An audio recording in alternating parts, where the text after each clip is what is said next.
Standing up in McKinney. This is According to Callus, episode 644, coming to you on the 29th day of May, the year of our Lord, 2024. It is a Wednesday, the day after. Yes, the runoff election is finally over. And honestly, it's a relief. The objective observers got to wonder about the extensive amount of money that, quite frankly, was wasted, blown, misallocated. Quite frankly, the destruction of the infighting of the party was a sight to behold. Now, honestly, the fact that Dade Phelan didn't lose his seat is not lost on me, but when you have 1,400 known Democrats come and vote in a Republican primary runoff, I mean, that's huge. I mean, he won by 400 votes. Without that, he loses by 1,000. Now, Mr. Covey did a great job. He had pretty much every endorsement known to mankind, and he couldn't get it done, but that's because you invited the enemy to come play in your backyard, Mr. Phelan. I don't think anybody is going to hold Mr. Phelan in high regard going forward. Unfortunately, we did not fire him. Across the board, the grassroots, let's call them pro-Paxton people, were very successful in their runoffs. The governor weighing in put Justin Holland out of office as well. There is cause for celebration.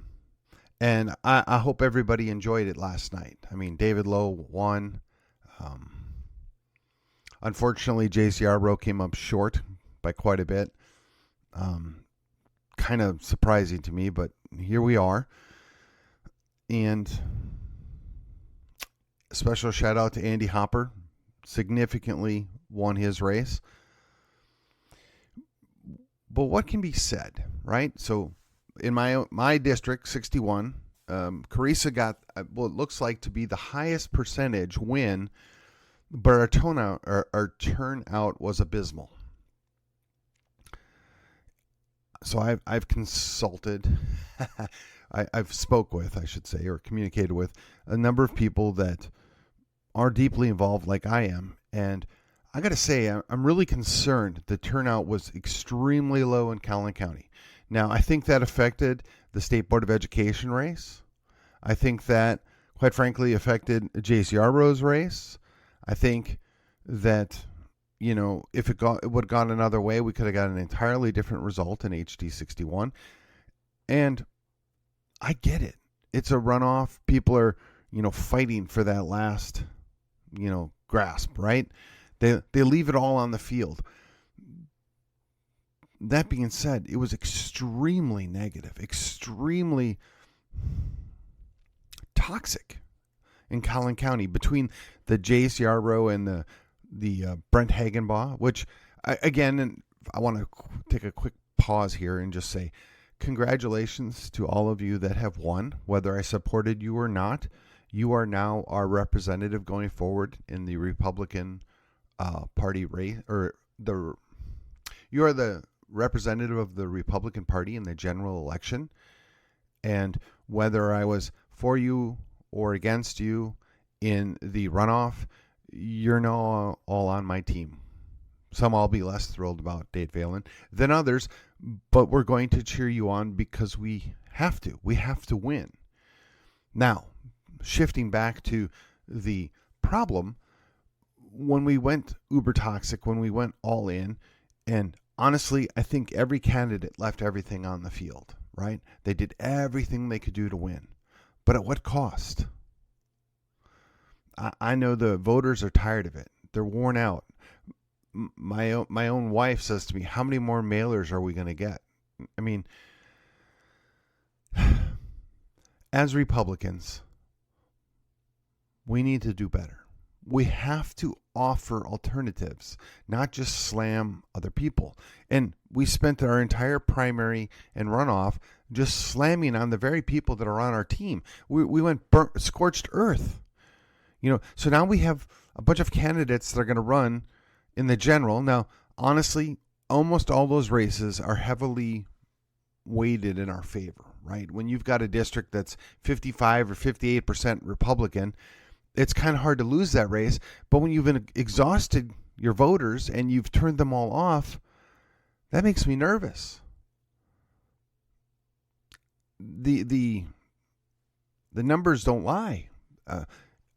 Young people are turned off. Now, granted, young people are always turned off. I'm not going to lose sleep over the fact that there's low engagement on somebody that's under the age of 30, because that's completely normal.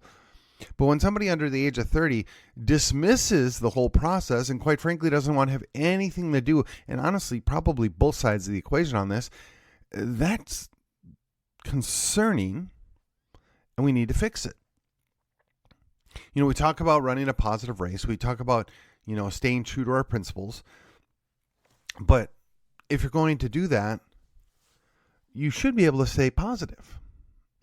And the thing that I really struggle with over the last month and a half here, I've yet to see a runoff race where the person stuck to positive. I didn't see it. No, people should be excited about supporting somebody and excited about who they're working for, not scared and not chased away from the other person. It's interesting to me that we have this bifurcation, right? We have a number of people that were all in for changing HD 61, but then supported the incumbent in the State Board of Education race. Likewise, we had a whole lot of people that thought that,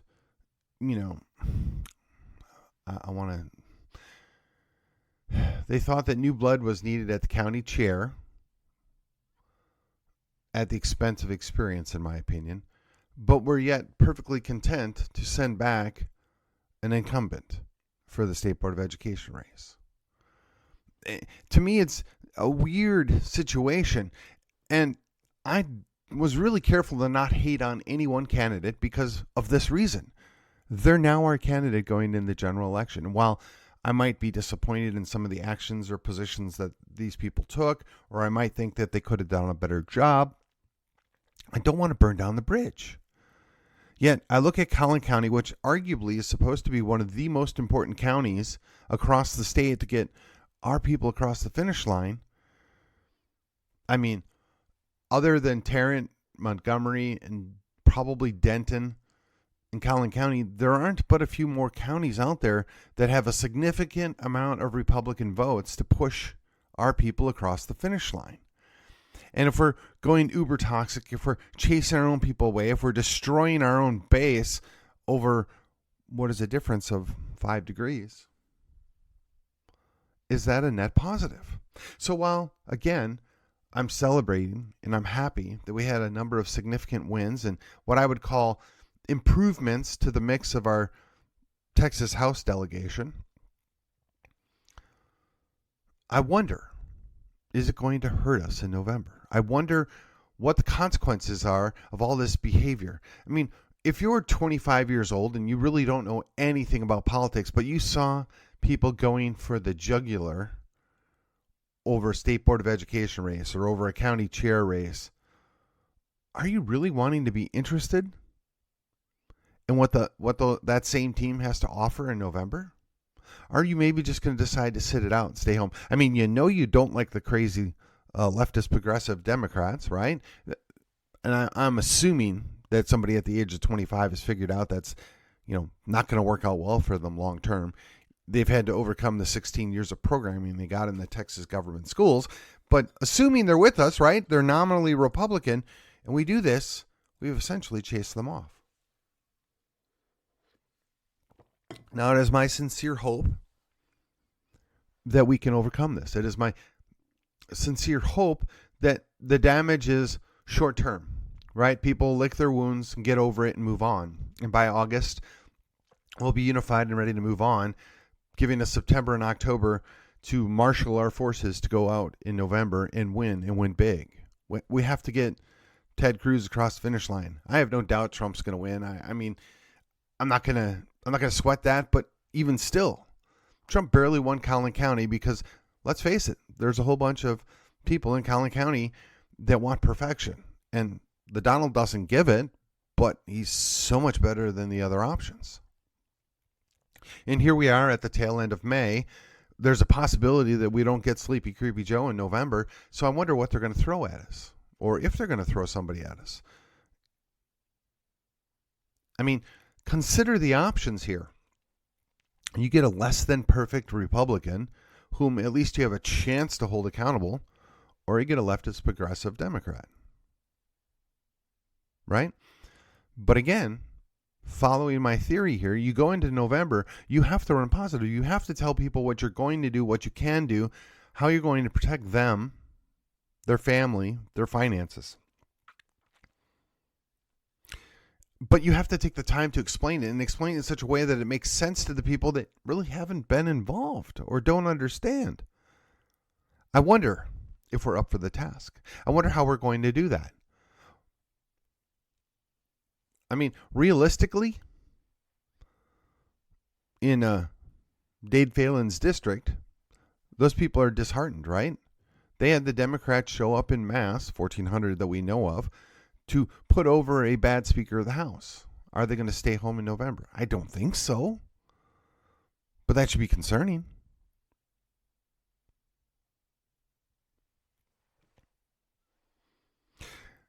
I find it ironic that for many years I was the radical in the room.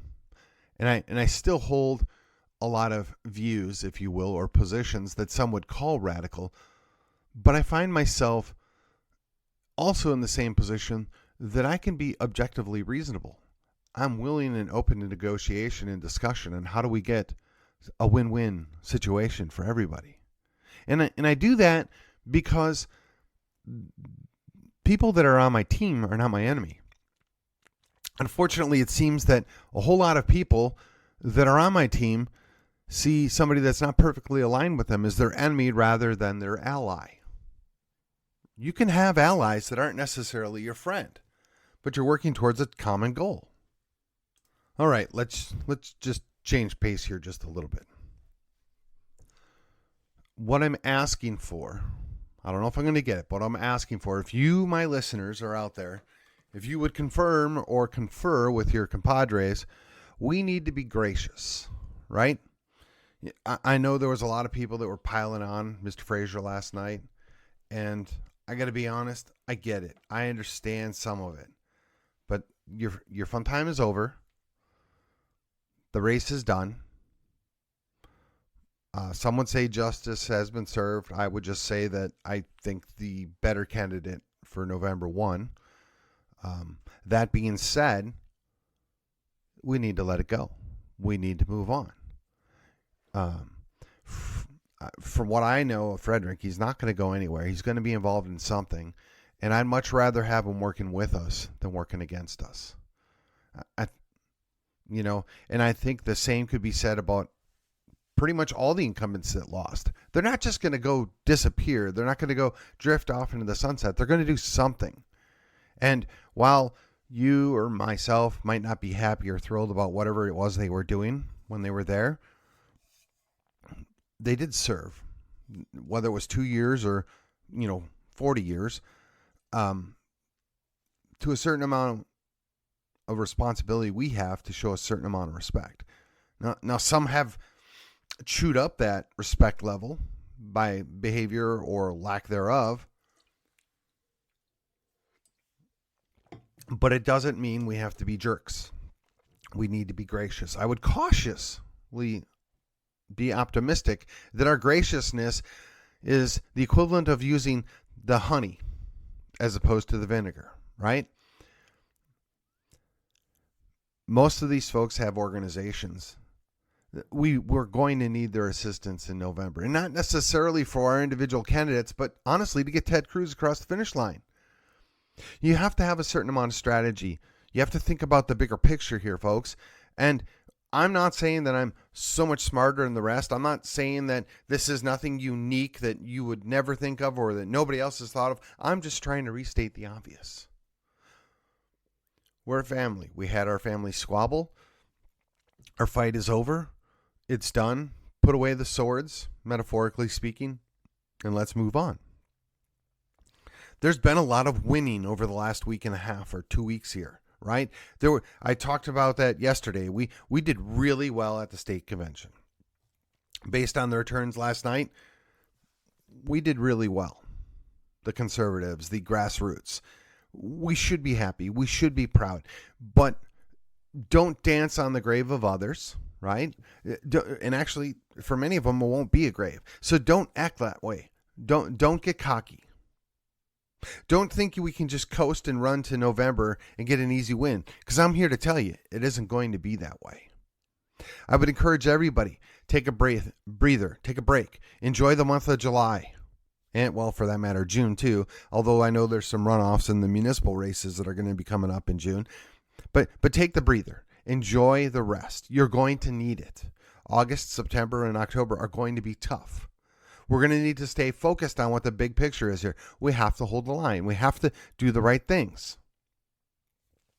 I read a couple of articles over the last couple of days talking about this very thing. You know, there's a whole lot of people that are paying attention to what we're doing in Texas. We are moving the window. The Overton window has shifted. They keep calling us far right. They keep calling the Texas Republican Party, if you will, far right. Well, I find that interesting. We're returning to the Founding Fathers' vision, right, wrong, or otherwise, and whoever's listening to me's opinion. We're returning to that, and we're the far right. Meanwhile, the leftist progressives have been pushing us into oblivion of socialism, and they cheer that on.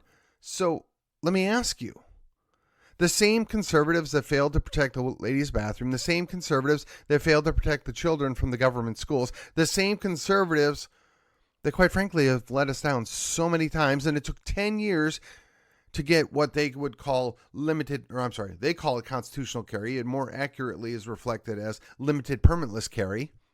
It took them 10 years to accomplish that. And yes, we banned abortion in Texas, but did we really? A lot of this has been pomp and circumstance and celebrating symbolic wins that honestly don't deliver what they say. Yet we've got some in the media panicking because, well, the conservatives aren't just taking everything laying down. We've been so busy compromising away our future to keep the peace. And I'm here to tell you, peace has left the building. But that peace that left the building requires us to have a good team, requires us to function with our allies. It requires us to be willing to work with people that are maybe 10, 15% off of where we're at. I find myself routinely in the room with people that, quite frankly, I don't agree with. And I don't lose sleep over it. And I don't hold grudges over it. And I don't get mad about it. Because I believe that you're allowed to believe what you want to believe. I believe that you're allowed to differentiate where you're at from where I'm at. I don't have a problem or any issue with that. Now, there are a few drop dead deal breaker issues, but by and large, I don't work against people that I largely agree with. And if I've got an opportunity to improve the person representing me, yeah, I'm in. But I also want to think long and hard. Does this fit with a long-term strategy? Is there a net win on this? I think that gets lost on a lot of folks. And, coming up through the grassroots, being a grassroots guy, I see the value that the grassroots brings to us and the excitement and the involvement, but that also requires a little seasoning. It also requires a little maturity. You need to understand, coming up through the grassroots, that maybe, just maybe, you need to learn a little bit more about what's going on there. Now, I've had 10 plus years to do that. And I say that with some level of confidence that I've got a much better grasp of what's going on and what's going to work than I did 10 years ago. That doesn't mean I know everything. It doesn't mean that I'm always right. But it means that when I'm here talking to you as a grassroots person, we're on the same team. We want the same things. Most of the time, we have the same end goal. It's just a different path to getting there. And again, it's disappointing. It's frustrating that these same folks, a good number of them really mean, wow, they want the same things, but they just can't see outside of their own tunnel vision. The concept of living in a bubble And I used to hear this from an individual, I guess 10, 12 years ago. And he would say, we in Collin County live in a bubble. A good number of you guys that are activists need to get outside of that bubble. You need to understand what else is going on. You need to, take the time to understand what it is you're dealing with in the operational area, if you will. There was a little bit more context and meaning behind it. That man is now a U.S. congressman. That man has been holding the line on a lot of things in D.C. on our behalf. He was rewarded by a resounding win in his primary. And I think it's because he's taken the time to communicate with people and to learn the other things going on. I've done the best of my ability to take the time and invest, to understand what the people that disagree with me think, to understand what the leftist progressives' goals are and what it is they're doing to undermine us. I appreciated that feedback then. I'm trying to pass along that same feedback and wisdom. It's not my wisdom. It's the wisdom that's been passed on to me. There have been other people that have said the same thing. There are other people that are both elected and not elected that have just been around and they understand. And when you talk to these people, they want to win. They want to make a difference. But they also understand that sometimes the perfect is the enemy of the good. Sometimes running the most conservative candidate just assures that you lose in November. Sometimes you have to run a less than quote-unquote perfect candidate in your own eyes in order to assure that the Democrat leftist progressives don't gain a toehold. And I just want to assure you that as much as I might personally like Mr. Kennard, and as much as I find him to be a pleasant individual and a smart guy to talk to, I'm also very certain that in the 2 years that we had to prepare to run somebody solid against Mihaela, we did not do a good job of it. Instead, we spent a whole lot of time over legitimate arguments in the Republican primary that we missed the boat here. How do we have 2 years to prepare for a general election and we couldn't do better? Now, he's our guy going forward. I'm going to support him. I'm going to do anything I can do to help him. He just has to ask. I don't live in his district. I have very little quote-unquote influence in that section of Plano. But it doesn't mean I don't want him to win. But I do think perhaps he's been set up for failure. And if you want to toss blame, there's a whole lot of blame that could be tossed in a whole lot of different angles. I have to wonder, quite frankly, where all of our other elected officials have been at for the last 2 years. It would seem to me that they would have vested interest in getting somebody solid in HD 70. To the best of my knowledge, none of that happened. Now, some would say, well, they were focused on their own races or they just want to protect their own turf. Well, that may be true. But you can't protect Collin County if you don't put together a good team. If you're not putting together a good team, you're going to lose. And if you lose Collin County, you put Texas even more in jeopardy. And that's something we can't afford. So let's be gracious to those that we worked against in the primary. And remember, they are on our team going forward. That we can make a difference if we'll just set aside these minor differences in November. And with that, this has been According to Callus, and I will see you on the other side.